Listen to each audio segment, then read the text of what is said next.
আজ আমি কই মাছের ঝোল রান্না করব। এই দেখুন কই মাছগুলো ধুয়ে নিয়ে নুন হলুদ মাখিয়ে রেখে দিয়েছি, আর পটল আলু আর পেঁপে কুটে নিয়েছি।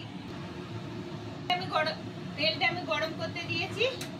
তেলটা গরম হলে আমি মাছগুলো ভেজে নিই, তারপর আপনাদের দেখাবো। এই দেখুন তেলটা গরম হয়ে গেছে, এবার আমি মাছগুলোকে সুন্দর করে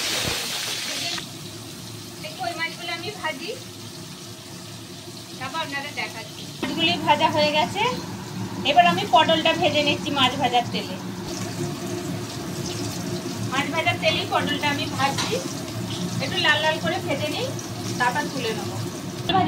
পটল ভাজাটা তুলে নিয়েছি, এবার একটা লঙ্কা আর একটুখানি জিরে ফোড়ন দিয়ে নিচ্ছি। আমি আলু পেঁপে সব দিয়ে নিচ্ছি।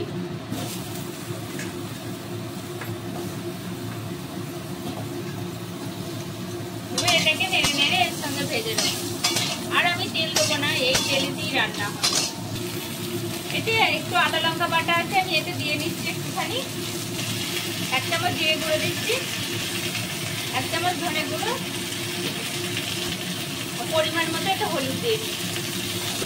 একটুখানি জল দিচ্ছি যাতে না মশলাটা।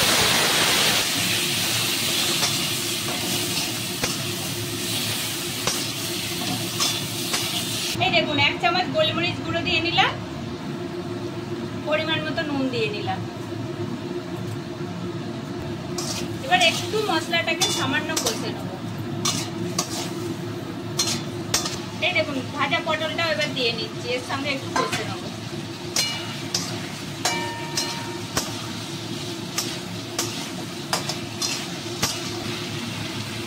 মশলাটা আমার কষা হয়ে গেছে, আমি এবার জল দিয়ে নিচ্ছি।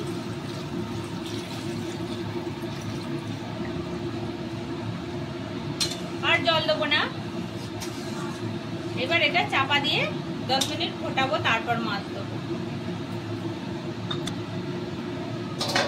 চাপা দিয়ে নিলাম আমি, এবার 10 মিনিট ফুটুক।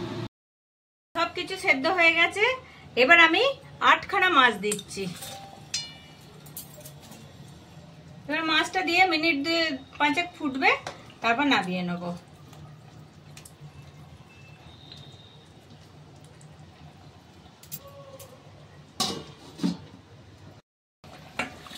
এই দেখুন ঝোলটা আমার রেডি হয়ে গেছে, এবার আমি নামিয়ে নেব।